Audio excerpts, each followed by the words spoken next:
Back to news. SIPB green signal ఇచ్చిన ప్రాజెక్టులకు AP మంత్రివర్గం ఆమోదముద్ర వేసింది. ఆ అంశానికి సంబంధించి డీటెయిల్స్ మంత్రి కొల్లు పార్థసారథి మీడియాకు తెలియజేస్తున్నారు. లైవ్ చూద్దాం. 26కి అమృత్ 2 క్లోజ్ అయిపోతా ఉంది కాబట్టి కేంద్ర ప్రభుత్వం వారు సెంట్రల్ గవర్నమెంట్ ఏం చెప్పిందంటే మీరు ఏ ప్రాజెక్టులైనా చేయాలంటే మీరు 2026 మార్చ్ 31కి మీరు క్లోజ్ చేయాలి అని చెప్పారు. అంటే కనీసం గ్రౌండ్ చేసేసి మీరు పనులు ప్రారంభించాలి అని చెప్పేసి అప్పుడే మేము తీసుకుంటాం, లేకపోతే మీకు ఈ నిధులు లభ్యం కావు అని చెప్పిన ధర్మలా ఇప్పుడు ఇంతకుముందు 231 ప్రాజెక్టులే కాకుండా ఈ 281 ప్రాజెక్టులను కూడా కలిపి మొత్తం 506 ప్రాజెక్టులని ఆమోదం తెలిపడం జరిగింది. ఇంతకుముందు ఇచ్చిన జీవోని సవరించి 506 పనులకి 9,514.63 కోట్లతో ఆమోదించడం జరిగింది. దీంట్లో క్యాపిటల్ ఎక్స్పెండిచర్ కింద గవర్నమెంట్ ఆఫ్ ఇండియా 2,947.67 కోట్ల రూపాయలని, గవర్నమెంట్ ఆఫ్ ఏపీ 2,936.92 కోట్లని, మెయింటెనెన్స్ ఆపరేషనల్ ఎక్స్పెండిచర్ కింద యుఎల్బీస్ 1,563.42 కోట్లని ఈ నిధులు ఏర్పాటు చేయడం జరుగుతుందని చెప్పేసి మనం చేస్తాను.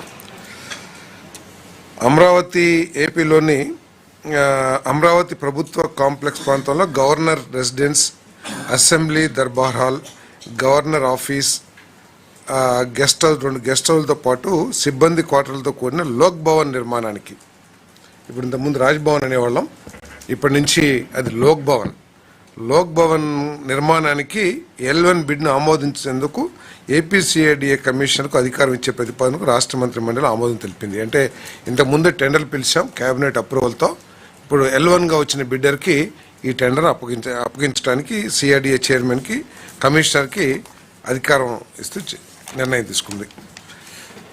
అదేవిధంగా ఏపీలోని NH16తో అనుసంధానించే ఇంటర్చేంజ్తో పాటు యుటిలిటీలతో కూడిన బ్రిడ్జెస్, అండర్ పాస్లు మరియు 6 లేన్ ఎలివేటెడ్ కారిడార్తో E3 రోడ్ విస్తరణకు సంబంధించి L1 బిడ్ను ఆమోదించేందుకు చైర్పర్సన్ అండ్ ఎండి ADCLకు అధికారం ఇచ్చే ప్రతిపాదనకు రాష్ట్ర మంత్రి మండలి ఆమోదం తెలిపింది.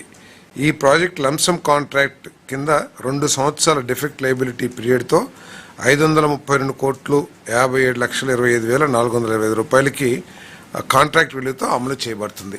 మీ అందరికీ తెలిసే ఉంటుంది, ఇక్కడ తాడేపల్లి వరకు కూడా టోటల్గా ఫ్లైఓవర్ మొత్తం దాదాపు నాకు తెలిసి సబ్జెక్టు కరెక్షన్ 3.8 కిలోమీటర్ల లెంత్ ఎలివేటెడ్ కారిడార్ నిర్మించబడుతుంది. చిత్తూరు జిల్లా కుప్పం పలార్ నదిపై చెక్ డ్యాం మరమ్మత్తు పునర్నిర్మాణ పనికి 1,596.5 లక్షలు సవరించిన పరిపాలన ఆమోదం కోరే ప్రతిపాదనకు ఆమోదం తెలిపింది. ఇంతకుముందు ఏంటంటే ఇదే ప్రాజెక్ట్ కోసం 1,024 లక్షలు అంటే 10,24,50,000కి ఆమోదించడం జరిగింది. ఎప్పుడు మార్చి 25లో. తర్వాత ఏదైతే డిజైన్స్ చేయడం జరిగిందో ఆ డిజైన్లో కొంత ఎక్కువ పని చేయాల్సిన అవసరం అవటం మూలంగా దీన్ని సవరించి ఇప్పుడు 1,596 లక్షల రూపాయలకి ఆమోదం తెలపడం జరిగింది. కుప్పంలో పలార్ నది 16/3/2025 జారీ చేసిన GMS నెంబర్ 28, 30, 29 and 31 ఆర్థిక శాఖ DADR at 3.64% చొప్పున 1/1/2023, 1/7/2023 నుండి మంజూరు చేసిన ఉత్తర్వులను ఆమోదించే ప్రతిపాదనకు రాష్ట్ర మంత్రి మండలి ఆమోదం తెలిపింది. అంటే కేంద్ర ప్రభుత్వం వారిచ్చే వాటిని సవరించిన మీదట ఈ నిర్ణయం రాష్ట్ర ప్రభుత్వం కూడా తీసుకోవాల్సి వచ్చింది. గిరిజన ప్రాంతాల్లో నాణ్యమైన విద్యను అందించే ఆసక్తితో స్కూల్ అసిస్టెంట్ల కేడర్కు గిరిజన సంక్షేమ ఆశ్రమ పాఠశాలలో పనిచేస్తున్న భాషా పండితులు తెలుగు 227 మంది, హిందీ 91 మంది మరియు శారీరక విద్యా ఉపాధ్యాయులు 99 మంది, మొత్తం 417 పోస్టులు అప్గ్రేడేషన్ చేసే ప్రతిపాదనకు రాష్ట్ర మంత్రి మండలి ఆమోదం తెలిపింది. ఈ టీచర్సే SGTలు అనుకుంటున్న వారు, వీళ్ళే 10th క్లాస్ వరకు కూడా బోధన చేస్తూ ఉన్నారు. సో స్కూల్ ఎడ్యుకేషన్ డిపార్ట్మెంట్లో అదేవిధంగా మున్సిపల్ అడ్మినిస్ట్రేషన్లో ఉన్న స్కూల్స్లో కూడా ఇదే విధమైన నిర్ణయాలు తీసుకున్న ధర్మలా దాన్ని అనుసరించి ఈ గిరిజన పాఠశాలలో కూడా మెరుగైన విద్య ఈ ట్రైబల్ స్టూడెంట్స్కి అందించాలనే ఉద్దేశంతో వీరిని అప్గ్రేడ్ 471 పోస్టులు అప్గ్రేడ్ చేయబడిందని చెప్పేసి అప్గ్రేడ్ చేసే ప్రతిపాదనకు ఆమోదం తెలపడం జరిగింది. 25/11/2025 జారీ చేసిన జీవోఎంఎస్ నెంబర్ 30 సోషల్ వెల్ఫేర్ శాఖలో సాంఘిక సంక్షేమ శాఖ పరిపాలనా నియంత్రణలో ఆంధ్రప్రదేశ్ రాష్ట్ర సామాజిక సంక్షేమ బోర్డు పునర్వ్యవస్థీకరణ చేసిన ఉత్తర్వును ఆమోదించే ప్రతిపాదనకు రాష్ట్ర మంత్రి మండలి ఆమోదం తెలిపింది. దీంట్లో ఈ సామాజిక సేవలో ఎక్స్పీరియన్స్ ఉన్న వ్యక్తిని, అనుభవం ఉన్న వ్యక్తిని చైర్మన్ గాను, వారితో పాటు 4 మెంబర్ని కమిషన్ ఏర్పాటు చేస్తారు. వారికి ఒక జూనియర్ అసిస్టెంటు, అదేవిధంగా ఒక డిఈఓ, ఒక అటెండర్ని, సిబ్బందిని కూడా కేటాయించడం జరుగుతుంది. నాకు తెలిసి 29.5 లక్షలు ఇంతో సంవత్సరానికి ఖర్చు అవుతుంది అనుకుంటా. దీనికి భారత ప్రభుత్వ హోం వ్యవహారాల మంత్రిత్వ శాఖ రూపొందించిన మోడల్ ప్రెజెన్స్ యాక్ట్ 2023ను అనుసరించి the Andhra Pradesh presence and correctional services act 2025 draft బిల్లుకు ఆమోదం కోరే ప్రతిపాదనకు రాష్ట్ర మంత్రి మండలి ఆమోదం తెలిపింది. ఈ కొత్త చట్టం ద్వారా the prisons act 1894, the prisoners act 1900 మరియు the transfer of prisoners act 1950లను రద్దు చేస్తూ రాష్ట్ర శాసనసభలో బిల్లు ప్రవేశపెట్టున్నారు. సో ముఖ్యమంత్రి గారు కూడా దీని మీద ప్రత్యేకంగా ఏ విధంగా ఈ గాంజా లేకపోతే ఇటువంటి యాంటీ సోషల్ ఎలిమెంట్స్ ఉంటారో వారిని మార్పు కోసం ఎటువంటి సైక్రాటిస్టులని అపాయింట్ చేయటమా, లేకపోతే కేటగిరీ ఆఫ్ వీళ్ళు ఉంటారు కదా ఇన్మేట్స్, వాళ్ళని ఏ విధంగా చేయాలి దీని మీద కొంచెం బాగా స్టడీ చేయమని కూడా ఆదేశాలు ఇవ్వడం జరిగింది.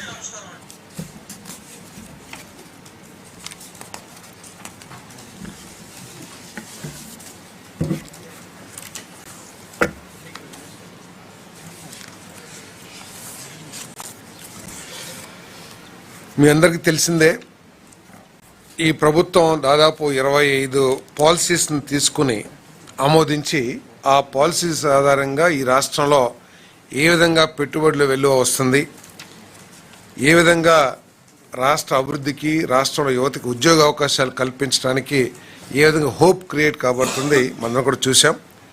మరి దేశంలో ఎక్కడా కూడా క్వాంటమ్ గురించి ఇంకా పూర్తిగా తెలియదు అనుకుంటా. నాకు తెలిసి ఇతర రాష్ట్రాల్లో, చాలా రాష్ట్రాల్లో ఏ ప్రభుత్వం కూడా క్వాంటమ్ పాలసీ తీసుకురావటం కానీ, అసలు క్వాంటమ్ అల్గారిథమ్స్ గురించి కానివ్వండి, ఇంకా అవగాహన కల్పించుకోలేదని కూడా నేను భావిస్తా ఉన్నాను. నేను 1 లక్ష కోట్లతో క్వాంటమ్ మిషన్ ఫండ్ కేంద్ర ప్రభుత్వం ఏర్పాటు చేసినా కూడా ఈ రోజు వరకు ఏ రాష్ట్ర ప్రభుత్వం కూడా ఆ ఫండ్ నుంచి నిధులు తీసుకుని క్వాంటమ్ టెక్నాలజీని డెవలప్ చేయడానికి చర్యలు తీసుకున్నట్లయితే నాకు సమాచారం లేదు. కానీ నారా చంద్రబాబు నాయుడు గారి నాయకత్వంలో ఎంతో విజనరీ, ఒకప్పుడు దేశంలో అదేవిధంగా ఉమ్మడి ఆంధ్రప్రదేశ్లో ఐటీ విప్లవం తీసుకొచ్చిన నారా చంద్రబాబు నాయుడు గారు ఇప్పుడు క్వాంటమ్ విప్లవం తీసుకురావడానికి క్వాంటమ్ పాలసీని ఒకటి ఆమోదించిన విషయం మీ అందరికీ తెలిసిందే. క్వాంటమ్ గురించి ఆలోచన కూడా చేయని రాష్ట్ర ప్రభుత్వాలు ఉన్న తరుణంలో మన రాష్ట్రంలోకి దాదాపు 1421 కోట్ల పెట్టుబడులు, స్టార్టప్స్ కానివ్వండి, వీళ్ళందరూ కూడా ప్రపోజల్స్ రావటం జరిగింది. ఇక్కడ ఈ రాష్ట్రంలో ఈ 1421 కోట్లు పెట్టి 3057 మందికి ఈ క్వాంటమ్ టెక్నాలజీలో లేదా క్వాంటమ్ అప్లికేషన్స్లో మరి వివిధ స్టార్టప్ కంపెనీస్ని తీసుకురావడం జరుగుతూ ఉంది. ఇంకోటి, ప్రతి తెలుగువాడు కూడా గర్వించే విధంగా, ప్రత్యేకంగా ఆంధ్రప్రదేశ్ తెలుగు ప్రజలందరూ కూడా గర్వించే విధంగా దేశంలో మొట్టమొదటి క్వాంటమ్ కంప్యూటర్ మన రాష్ట్రంలో నెలకొల్పబడుతుంది, అమరావతిలో. అంతేకాదు ప్రపంచంలో ఒక 4-5 దేశాల్లో ఈ క్వాంటమ్ కంప్యూటర్ ఉంటే భారతదేశం కూడా దాంట్లో ఒకటి కాబోతుందని చెప్పేసి మనం చేస్తా ఉన్నాను. దానికి కారణం మరి చంద్రబాబు నాయుడు గారి నాయకత్వంలోని కూటమి ప్రభుత్వం, Andhra Pradesh.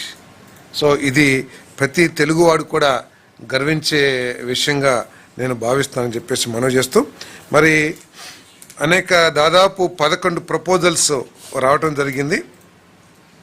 7 quantum computing projects, 1 electronic తయారీ ప్రాజెక్టు, 3 ఐటీ క్యాంపస్ ప్రాజెక్టులు. అంటే ఇదంతా ఏంటంటే క్వాంటమ్ కంప్యూటింగ్ పాలసీ 2025-30లో భాగంగా ఈ ప్రపోజల్స్ ఆ పాలసీని పట్ల ఇంట్రెస్ట్ ఉన్న ఇన్వెస్టర్స్ అందరూ కూడా ఆ పాలసీలో ఉన్న వారికి అనుకూలంగా ఉన్న పాలసీని దృష్టిలో పెట్టుకుని ఇన్వెస్టర్స్ అందరూ కూడా ఇక్కడ రావడం జరుగుతుందని చెప్పేసి మనం చేస్తాను.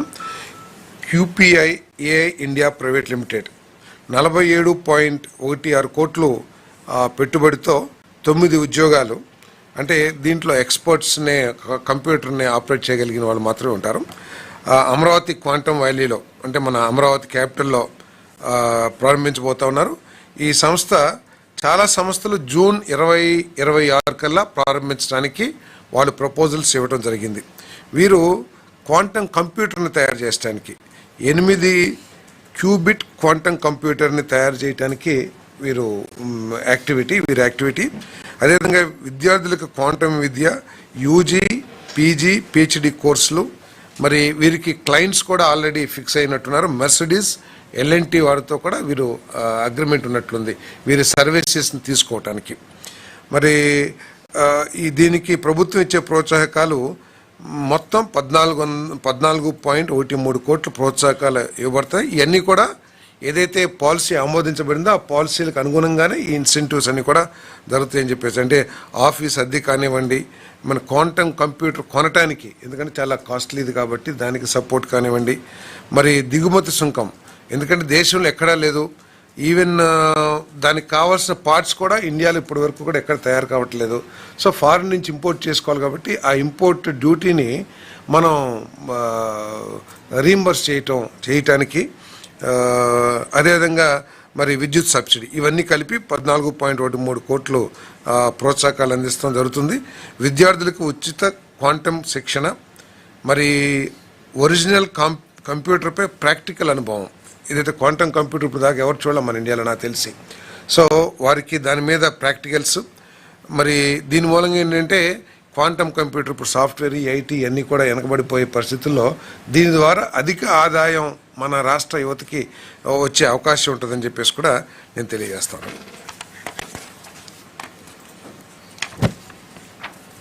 అదేవిధంగా